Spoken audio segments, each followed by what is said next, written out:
Well, thank you, Susan, and thank you all for coming on this rainy night. I also want to thank the Center for Inquiry and the Society for Ethical Culture. This really seems like the perfect merging of two organizations to bring us this talk. I'm going to talk to you tonight about belief, specifically the problem of religious belief. Our world has been balkanized into separate moral communities. We have Christians against Muslims, against Jews. The majority of people on this planet at the moment organize their lives around a founding proposition that God wrote one of their books. We have many of these books on hand. They make genuinely incompatible claims about the nature of this universe, about the disposition of certain real estate in the Middle East. We have the marriage of quite literally first century or earlier beliefs, literally Iron Age philosophy, with 21st century destructive technology. This on its face should seem untenable to us. So now I'm going to say some very unpleasant things about religious belief over the next hour, and I just want to warn you up front that I know I'm going to offend some people in this room. Let me assure you that's not the point. I'm not being deliberately provocative. I am simply worried. So I'm going to worry out loud for the next hour or so. I'm mindful of the fact that 90% of our neighbors, 90% of Americans, believe in a personal God. 40% of scientists believe in a personal God, literally a God who can hear our prayers. So I'm guaranteed to offend someone here. I know this is as secular an audience as I'm going to find, but I just want to say up front that I'm needless to say, I'll take your questions, as Susan said. Well, what is a belief? Let's get into this for a minute. Beliefs are clearly representations of the world, but they are more than that. They are the representations of the world that we think actually represent the world. This is the distinction between a belief and a hope, say. When you hope that something is true, you are representing the world. You are representing a possible state of the world. When you believe that something is true, you are actually making your best effort to map reality with your thoughts. And this is why beliefs pull the reins of our emotions and our behavior so closely. This is why belief is really part of the higher cognitive machinery we have to generate expectations about the world, expectations about how our behavior is going to change our moment-to-moment experience. If this sounds abstract to you, just imagine the change that would occur in you if the fire marshal came in at this moment and said this building is about to collapse. I mean, these are mere words. This is a mere sentence. And yet, should you give it credence, should you believe it to be true, it would completely transform your physiology, your neurology, your behavior rather quickly. And so too with any other proposition that has significant representational content. Believing a proposition to be true is what opens us to the representational content of any what otherwise would be a string of words. So, what do our neighbors believe? Well, 22% of Americans claim to be certain, literally certain, that Jesus is going to come down out of the clouds sometime in the next 50 years. Another 22% think he probably will sometime in the next 50 years. That's 44% of the electorate. Now, of course, this belief does not exist in isolation. It's not an accident that 44% of Americans also believe that the creator of the universe literally promised the land of Israel to the Jews. This is in his capacity as an omniscient real estate broker. And these beliefs are knit together with a myriad of other beliefs, infatuations with the end of history, with apocalyptic prophecy. And these beliefs have geopolitical consequences. This is not just what people believe on Sundays. It is actually not an exaggeration to say that something like half of us, something like 44% of the American population, if they turned on their television sets and saw that a mushroom cloud had replaced New York City, they would see a silver lining in this cloud, because it would be a portent to them. It would presage that the best thing that is ever going to happen is about to happen, the return of Christ. Or take another belief, that we've all been pummeled with this debate about intelligent design, the idea that the machinery of the living cell is so complicated that it could not possibly have been generated through naturalistic processes. This should be genuinely troubling to us. This really is eroding the prestige of science in our culture. It is, your children could well be taught this pseudoscience in school, in biology class, one of these days. But it's also important to recognize that it's a bit of a red herring, because 44%, actually in the last Gallup poll it was up to 53%, something like half of us are creationists. Intelligent design is not what they're fancying. They believe that we were created from mud with divine breath sometime in the last 6,000 years. You know, Adam and Eve standing in a garden with a talking snake and a hankering for apples. But this is literally the vision of the creation of our species. Or take another belief that really this should just be a curiosity to us until you see its consequences in the world. That the Catholic idea that condom use is somehow immoral. And this is a genuinely ludicrous idea. I can assure you that the powers of the human brain are insufficient to provide a good argument for this. But map this onto sub-Saharan Africa, where literally millions, something like 3.5, 4 million people, die each year from the spread of AIDS.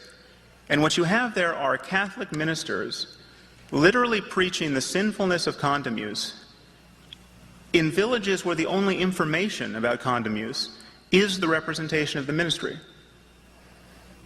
I mean, it seems to me that the time for respecting beliefs of this sort is long past. This is genocidal stupidity.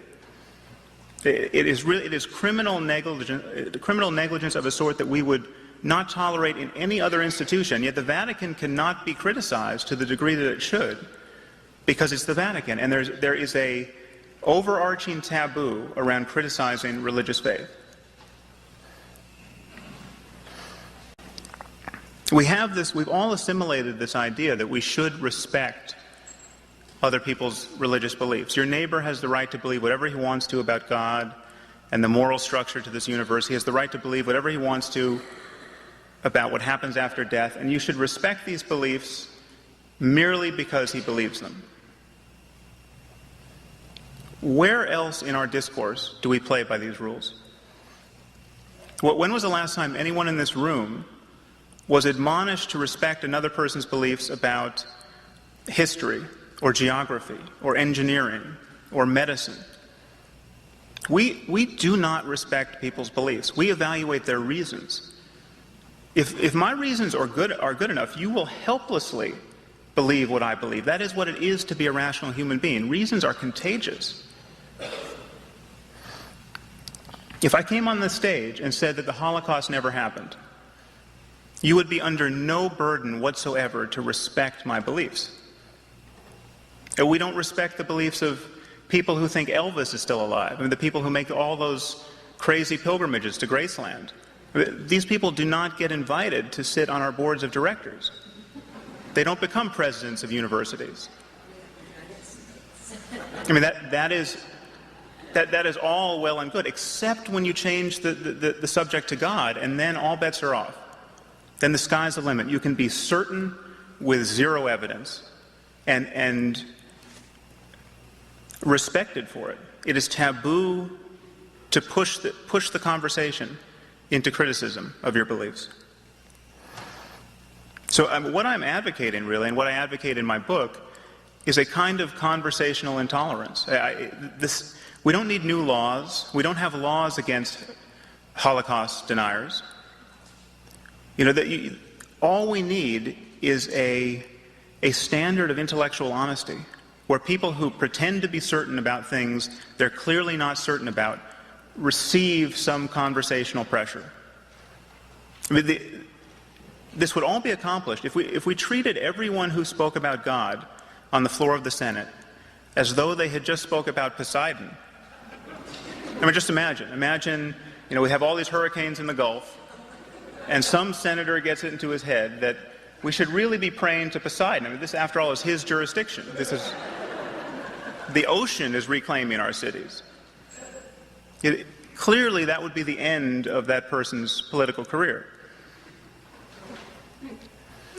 And yet it's not like someone discovered in the 3rd century that the biblical God exists, but Poseidon doesn't. These claims have exactly the same status. So there is a conflict between religion and science. Many of us, many scientists, have papered over this conflict.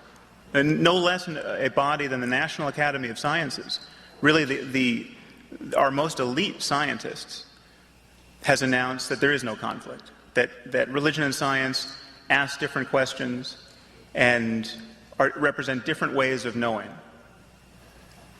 Well, religion and science don't ask different questions, and they don't represent different ways of knowing. Every religion is making claims about the way the world is.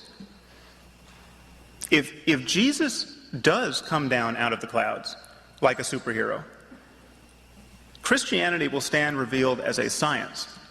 That will be the science of Christianity. Every Christian will be able to say, "Told you so." Here he is, look at his magic powers. And a sufficient display of magic powers, it would just take a few minutes, would convince any scientist of the claims of Christianity.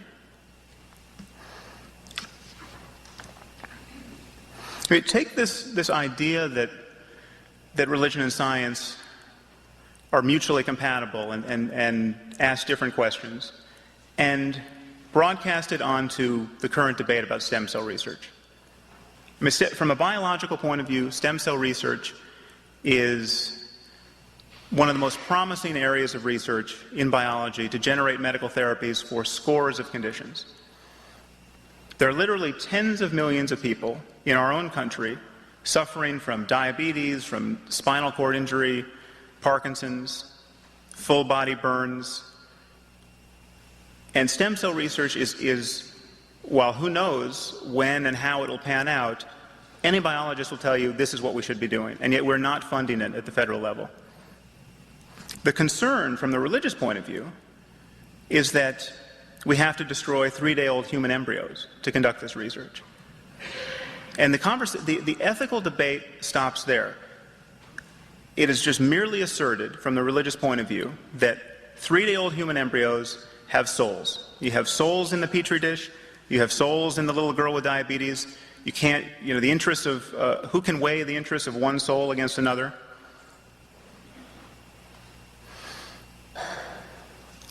We never have to get into the details because faith stops the conversation. You just have to respect the faith proposition that life starts at the moment of conception, whatever that means.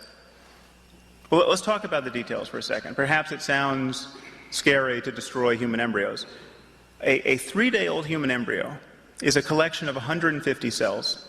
They're arranged in a sphere. There's no brain. There's no nervous system. Maybe 150 cells sounds like a lot of cells. There are 100,000 cells in the brain of a fly. Flies have brains. They have neurons. They have neurons very much like our own. If we know anything at all about the relationship between physical complexity and the possibility of having experience, and the possibility of having interests, we know that more suffering is visited upon this earth every time we swat a fly than when we kill a 3-day-old human embryo. It's not enough to say they're potential human beings. Given the advances in genetic engineering, every cell in the human body with a nucleus is a potential human being given the right manipulation. Every time the president scratches his nose, he's engaged in a holocaust of potential human beings. Take the idea that there are souls in these embryos. Well, embryos at this stage can split into twins. So what happens? We have one soul that becomes two souls. Embryos at an even later stage can fuse into what's called a chimera, becoming a single individual. So we have two souls coming into one soul. The arithmetic of souls doesn't make sense. No one is ever burdened with the responsibility of trying to make sense of it, because faith stands in for ethical argument.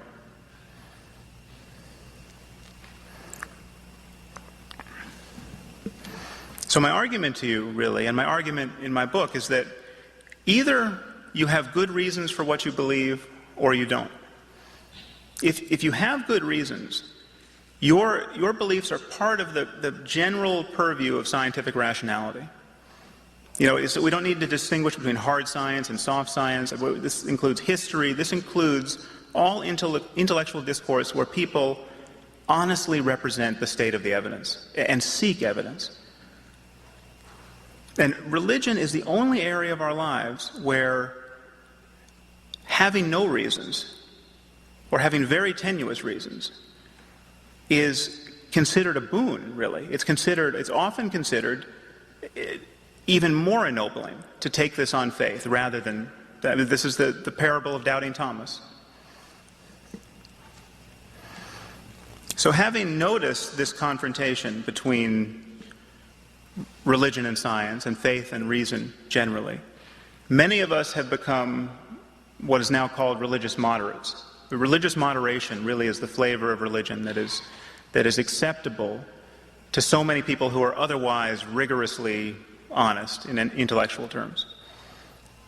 And in my book, I criticize religious moderation rather harshly, and this has actually been some of the most controversial material in my book. So I just want to run through my argument briefly about this, because it has raised some hackles. The first thing to say up front is just that religious moderation is better than fundamentalism. There's no doubt about that. Religious moderates don't fly planes into buildings. Religious moderates don't organize their lives around apocalyptic prophecy, and that's a very good thing. But religious moderation has some real problems. The first is that it gives cover to fundamentalism. Because religious moderates have made it taboo to criticize faith. They want faith respected. They want the whole project of being religious, being identified as a Christian, a Muslim, a Jew, to be respected. That it is impossible to call into question this basic project, the ethical tenability of raising a child to believe he's a Christian as opposed to anything else. And under the cover of this respect, we are now powerless to say the very harsh and necessary things about religious extremism that we need to say, because it is taboo. You have to respect faith. Religious moderation prevents us from even noticing the differences among our religions. It is taboo to notice that all our religions are not teaching the same thing.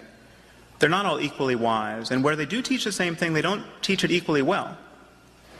I mean, where are the Tibetan Buddhist suicide bombers?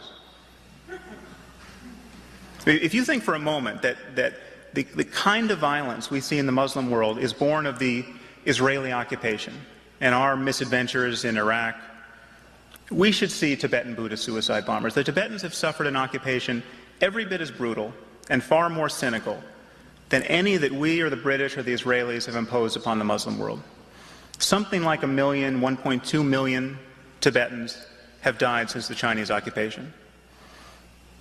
Where are the throngs of Tibetans in the streets calling for the deaths of Chinese non-combatants? Where are the Tibetans blowing themselves up on Chinese buses, at weddings, in crowds of children, in front of the offices of the Red Cross and the UN? It's not happening. It's not likely to happen. It's not that you could not possibly form a death cult out of the principles of Tibetan Buddhism. In fact, to some degree, Zen Buddhism informed the worldview of the kamikaze pilots during World War II. But you would have to work very hard to bend the core principles of Buddhism into this kind of orgy of violence. You don't have to work so hard as a Muslim. And it would be impossible as a Jain. I mean, the Jains, this religion of India that has some 10 million subscribers, I think, the core of their religion is nonviolence. No matter how deranged you get by your doctrine as a Jain, you will get less and less violent. I mean, the really religious Jains cover their mouths with cheesecloths so they don't inhale a bug. By no stretch of the imagination can you argue that the core principle of Islam is nonviolence. It is taboo to notice this, and it is especially taboo among religious moderates. Our own religious demagogues will notice this. We can have, Franklin Graham will stand up and say, Islam is an evil religion. They'll notice the differences between religions. Everyone else has the wrong religion. But religious moderates have rendered this taboo. I want to point out that I'm not talking about a race or ethnicity. I'm talking about the consequences of ideas. When I talk about Islam, I'm talking about John Walker Lynn, the white guy from Marin County who went off to fight with the Taliban. We are at war, to digress briefly into our current situation, we are at war with Islamic fundamentalism. Not merely Al-Qaeda, not extremist Islam. The mainstream doctrine of Islam contains this notion of martyrdom and jihad. It contains this imperative to convert, subjugate, or kill infidels. Anyone who says it doesn't has not read the Quran, has not read the Hadith, or is lying about them. It is taboo to notice this. If you doubt this, if you think, I'm sure there are people in this room who are still thinking, no, it can't be religion. This is lack of economic opportunity. It's lack of educational opportunity in the Muslim world. Just contemplate for a moment the biographies of the 19 men who woke up on September 11th, 2001 and decided to slit the throats of stewardesses and fly planes into buildings. Okay, these guys were college educated to a man. Many of them had PhDs.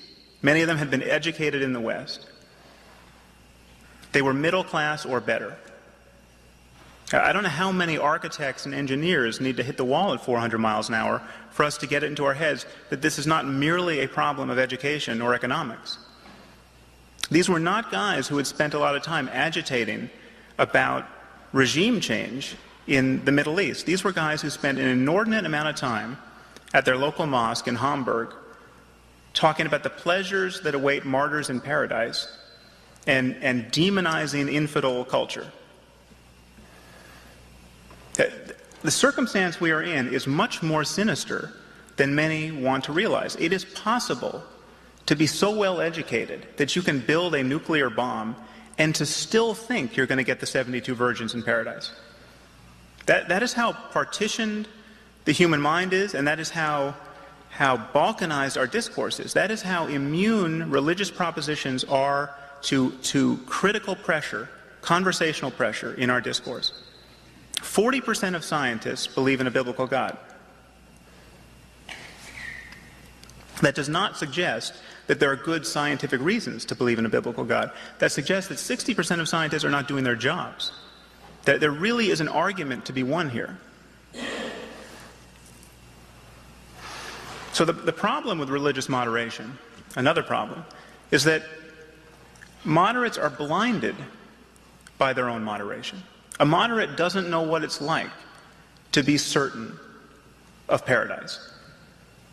A moderate doesn't know what it's like to be certain of God, to be certain that the book he keeps by his bedside is the perfect word of the creator of the universe. And so when the moderate sees the jihadist in the video camera saying things like, "We love death more than the infidel loves life," and then he blows himself up, it's the moderate who's left wondering, well, that couldn't be faith.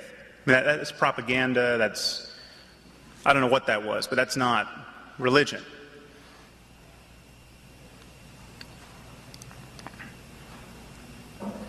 So it is really the discourse of religious moderation that keeps convincing us that religion is not the problem, that this violence would happen anyway, that these 19 guys would have killed a lot of people anyway. There's no evidence for that. Another problem with religious moderation is that it is intellectually bankrupt. It really represents a fundamentally unprincipled use of reason. At least fundamentalists talk about evidence.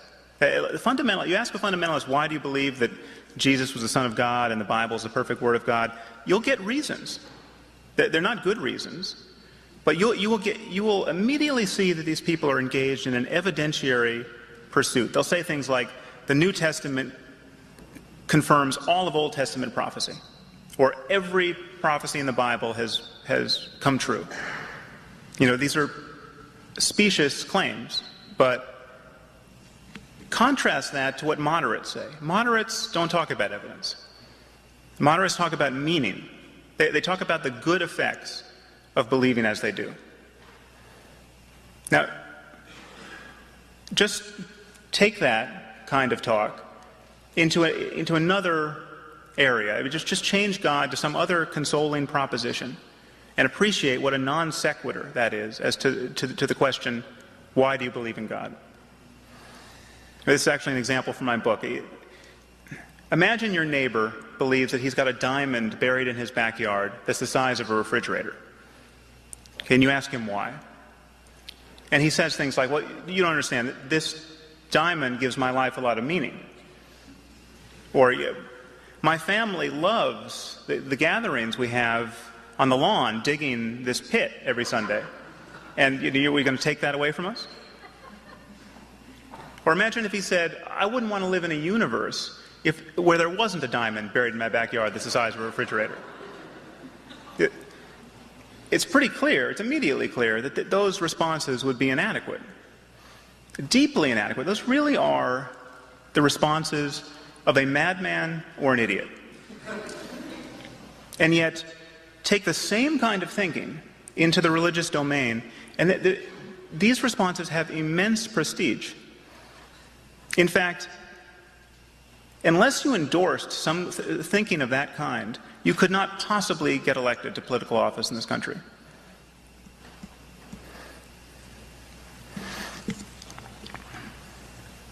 Another problem with religious moderation is that it is theologically bankrupt.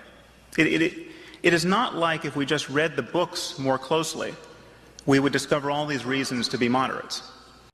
I got news for you. I've read the books. God is not a moderate. What you find in these books, there's no place in the books where God says, when you get to the New World and you develop your 3 branches of government and you have a civil society, you can just jettison all the barbarism I recommended in the first books.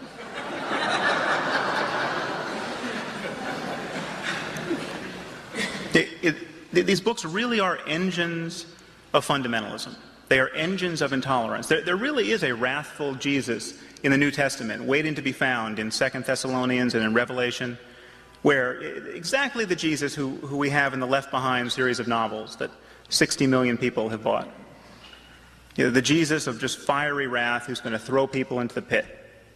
Okay, that is there to be discovered. Nowhere in the book does it say, well, that's bogus.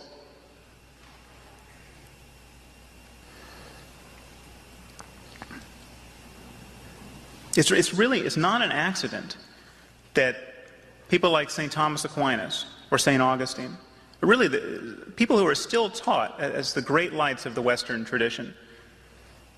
In Aquinas' case, he thought heretics should be killed outright. In Augustine's case, he thought they should be tortured. Augustine's argument for the use of torture laid the foundations for the Inquisition. This is not an accident, and it's perfectly reasonable. We have this idea that the fact that we were burning heretics alive for 5 centuries in Europe, this represented some kind of departure, a civilizational departure into psychopathology. It didn't. It is perfectly reasonable to do this if you believe the books. I mean, the heretic next door, given certain beliefs, is far more dangerous than the child molester next door. The heretic can say something to your child that will damn his soul for all time.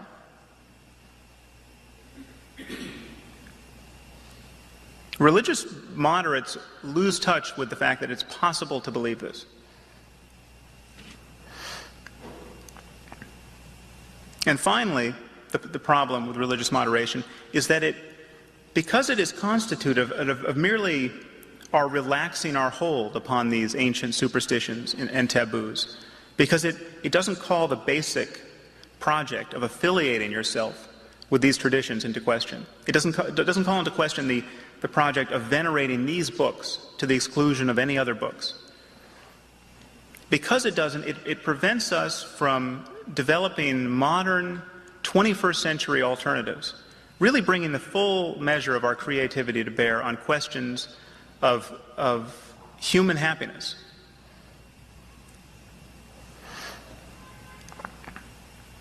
Now, this link between religion and morality that really is everywhere in our culture, and which really underwrites religious moderation and religious fundamentalism to a significant degree. This idea that without religion, something fundamental would be lost to us in moral terms. This really is questionable when you look at the books. The truth is that not even, just to speak specifically of the Bible for a moment, not even an Orthodox Jew or a fundamentalist Christian can take God at his word, given how sadistic God is in books like Leviticus and Deuteronomy and Exodus.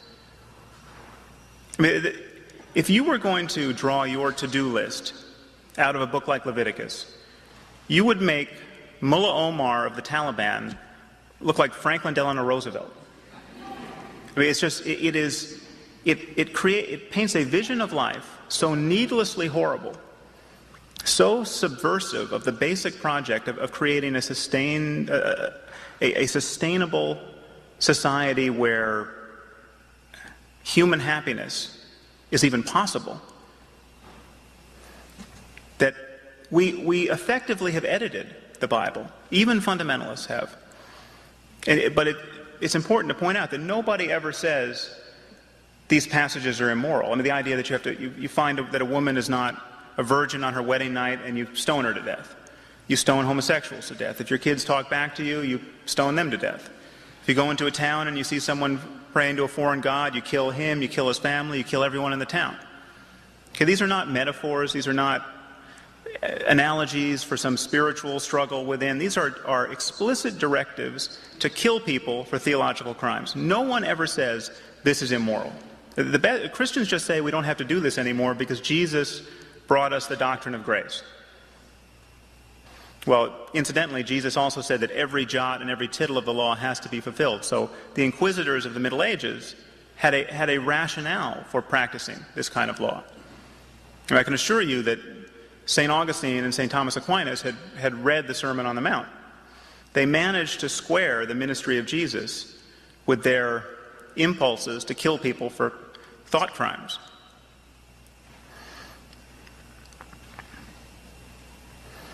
I mean, if this is the best book we have, from the point of view of fundamentalism, the Bible is the best book we have, or the Quran is the best book we have because it's literally been dictated by the creator of the universe. From the point of view of moderation, these are the best books we have, but who knows what their source is. Just the smartest people who ever lived wrote these books, say. If the Bible is the best book we have in the West, in ethical terms, we should be practicing slavery.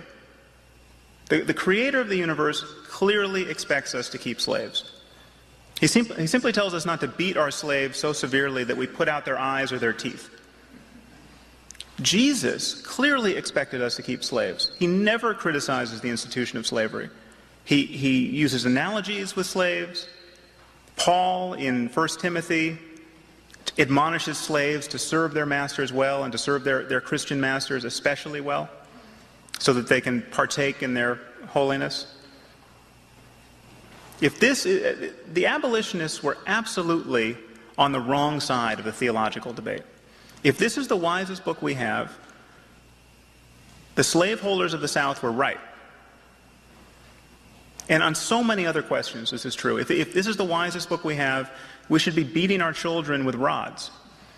It says in Proverbs. Incidentally, fundamentalist Christians in our country are beating their children with rods.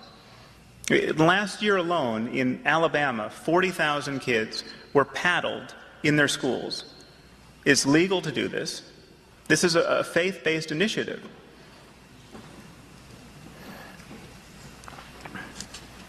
It's important for us to recognize that we decide what is good in the good book. We cherry-pick these books based on our own ethical intuitions. All we have to decide questions of ethics are our own ethical intuitions and the ethical intuitions of others who we are in conversation with. You can put your faith in a 21st century conversation about ethics, or you can put your faith in a first century conversation as preserved in these books. And the problem of faith really is that it is a conversation stopper. As long as you don't have to give reasons for what you believe, you have effectively immunized yourself against the power of human conversation. I mean, you hear religious people say things like, there's nothing you can say that will change my mind. I mean, just imagine that said in medicine. If there's nothing that can be said that will change your mind, if there's no evidence or argument that can be adduced, that proves that you are not taking any state of the world into account in your beliefs. The problem with this is that when the stakes are high, we have a choice between conversation and violence. At the level of society, we have a choice between conversation, negotiation, and war.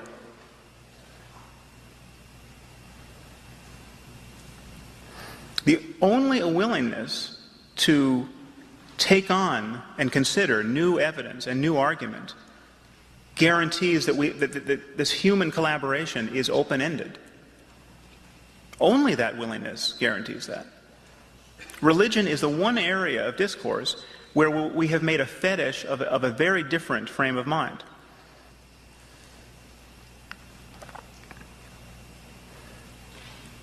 And this leads to two kinds of violence, two kinds of conflict. I mean, first we can concede that there are other sources of human conflict. There would be wars without religion. There's tribalism, there's nationalism, there's racism, ethnic rivalry. But there's no kind of us-them thinking that really makes a transcendental object of the differences between in-group and out-group. I mean, the difference between you and your neighbor is not merely skin color, it's not merely language, it's not merely politics, it's not merely that you want his belongings. It's that this difference, this means something for eternity. And so what you have are populations of people who organize their moral identities around their religious affiliation, whether or not they care so much about the theological details. And this leads to conflict when a society is stressed. Over and over again, we see societies breaking down along religious lines. This happened in Ireland, Bosnia. It's not that the Irish were fighting over the doctrine of the transubstantiation, but their identities, their core moral identities, were built around religious affiliation. Then there's the other kind of religious violence, which is explicitly theological, where you literally have people killing other people because they think the creator of the universe wants them to do it, and they think there will be a reward for doing it. And the preeminent example of this is what we see every day on the front page of the paper, that this jihadist violence.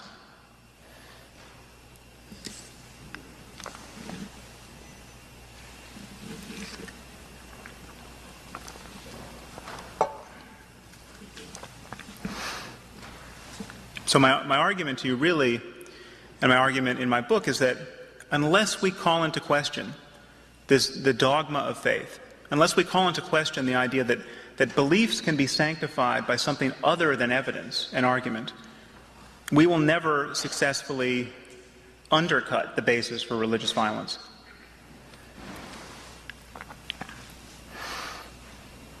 Now, I've said many nasty things about religious faith. This is not to say that religion is merely a shell game. This is not to say that all religion is just a tissue of lies and misconceptions and cognitive errors designed to anesthetize us against our fear of death.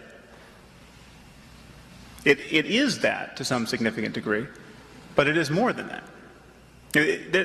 There is no doubt that people have spiritual experiences.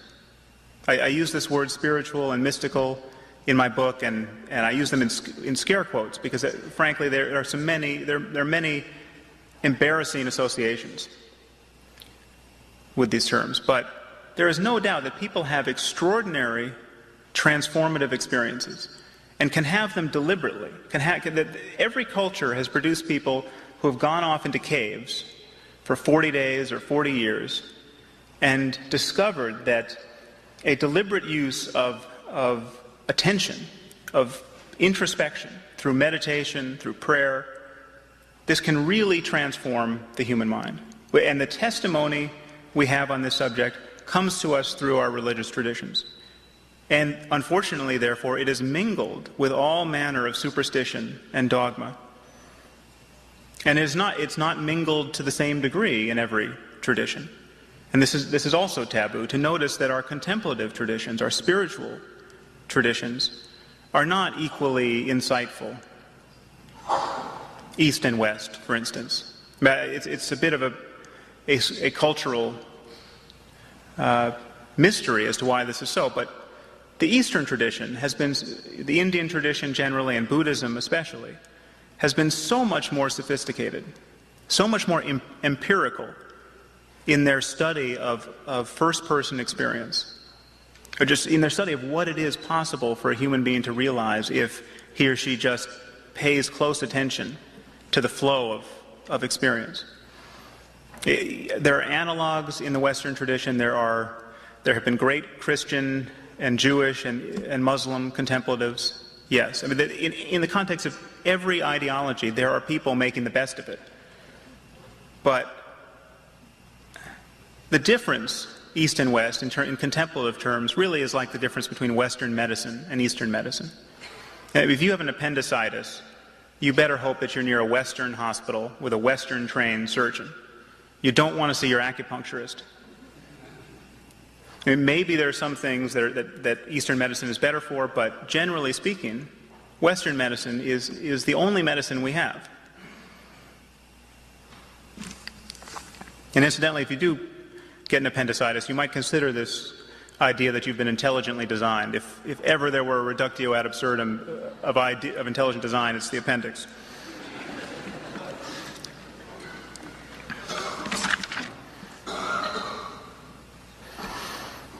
So in the West, we've had an impoverished conception of sanity, really. We've had an impoverished conception of mental health. We think that, if you're walking down the street talking to yourself too much, and we all do it a little, but if you're doing it too much and not censoring yourself in front of other people, you're crazy. But if you talk to yourself all day long, silently, if you just know enough to shut up about it, but you're talking to yourself, thinking, from the moment you get out of bed to the moment you fall asleep, that's perfectly normal. That's compatible with perfect sanity. That is not the Eastern, and especially it is not the Buddhist view. I mean, in Eastern schools of meditation, they have discovered that there is an alternative to being lost in thought, moment by moment. In the West, the testimony on this subject is really thin. I mean, in the West, we have been standing on the shoulders of dwarves in contemplative terms.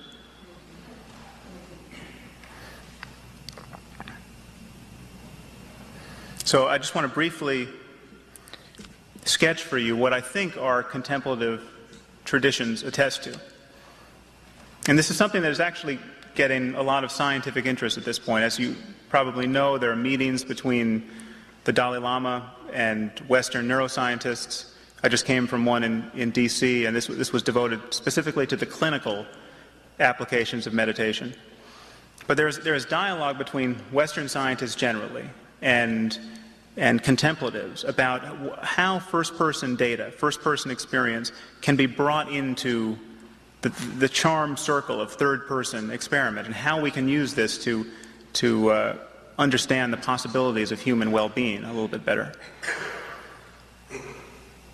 So briefly, the first fruit of this dialogue really is the insight that positive human emotions, positive human traits, are skills. They are trainable. I mean, just as you can learn to play the piano, you can learn to feel compassion for somebody when you otherwise wouldn't. You can learn to feel joy at the success of another person rather than envy. And you can learn this because our brains are really plastic. Our brains are instruments that change based on how they are played. It's really quite magical that this is so, but it certainly seems to be so. Who knows to what degree our experience can change the brain and therefore change the possibilities of future experience. But we know that it does. And therefore, what you think matters. What you feel matters. How the kinds of intentions you form toward other people matters. Whether you act ethically matters. And what you pay attention to, moment to moment, what you notice matters. And it even just matters for health. We know that stress is so corrosive of physical health now. We know that even if meditation did nothing other than reduce stress, it would be worth looking into. And we know that the brain is intimately linked with it, obviously the autonomic nervous system, but the endocrine system, the immune system.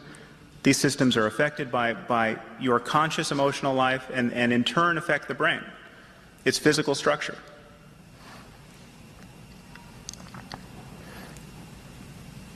But there's a deeper message from our contemplative traditions beyond that we can change our minds.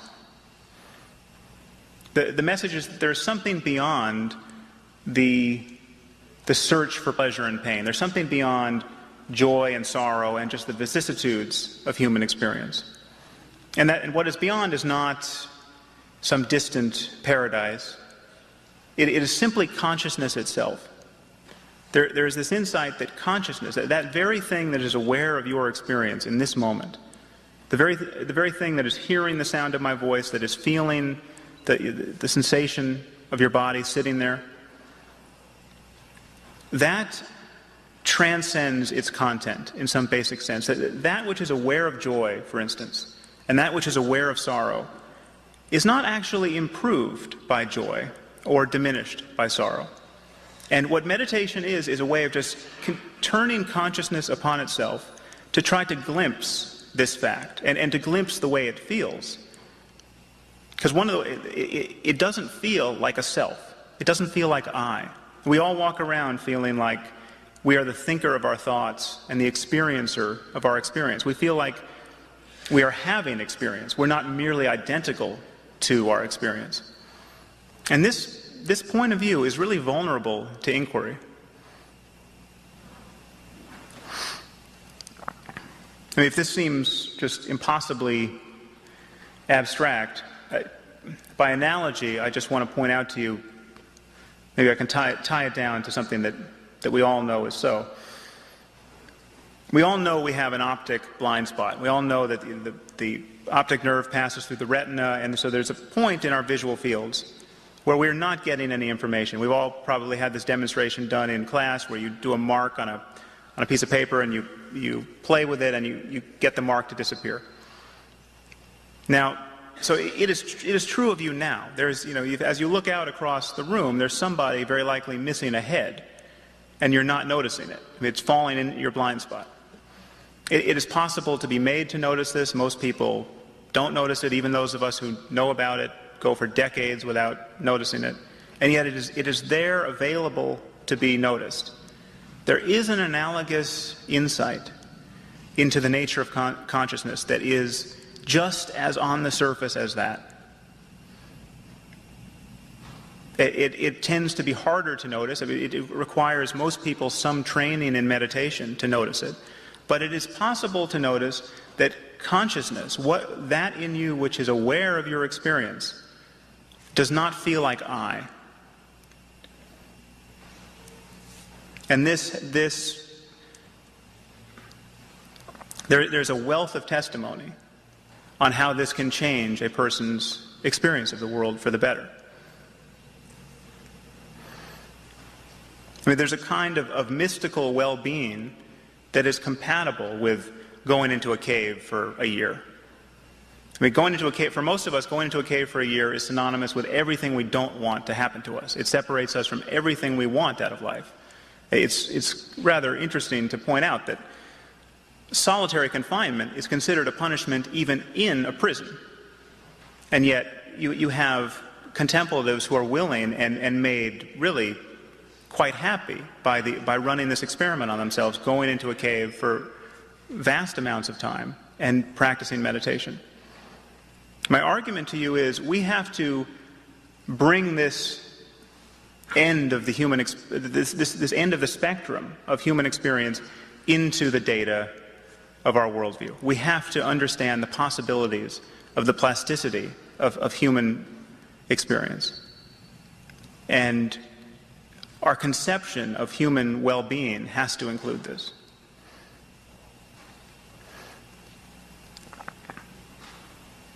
So in conclusion, I want to say that what we really need is a contemplative science. We need a way of talking about human well-being and the possibilities of human happiness that is as totally unconstrained by dogma as science is.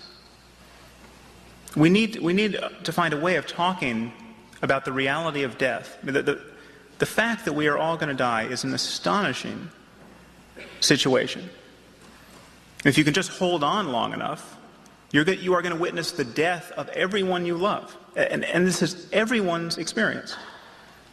No one is going to escape this. If it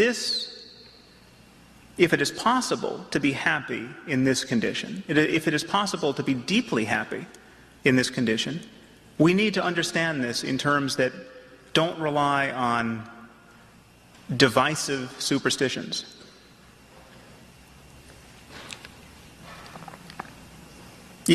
If there's an important role for ritual in our lives, if we need to mark those occasions in every human life, birth and weddings and deaths, with profundity, if this is actually doing some serious work for us, we need to understand this in rational terms. We need to develop language that is not first century superstition. So one way to summarize what I've said to you is that I'm really arguing that every one of us is a scientist, in that every one of us is making a claim about the way the world is. Every one of us wants to understand reality. None of us want to be confused. None of us want to be mistaken about the situation we're in. But there are areas of intellectual honesty in our culture where science is good, and there are areas where we have a fundamental double standard, where certainty has been unlinked from evidence. But just as everyone is a scientist, everyone is also a mystic, in the sense that every one of us has been born into a circumstance where we are helplessly seeking happiness in a condition where experience is always changing. What you get, you lose. And we are all interested, whether we have time to think about it or not, we are all interested in finding just how happy, how much well-being can be enjoyed in this circumstance, and in designing a civilization that can promote it. So I'm just asking you to imagine what it would be like to have a society where our conversation about human well-being could proceed totally unconstrained by dogma, where really we could bring the full measure of our creativity to bear on questions of human happiness. And my argument is that to get there, to get from here to there, the end game for civilization is not mere tolerance of other people's irrationality.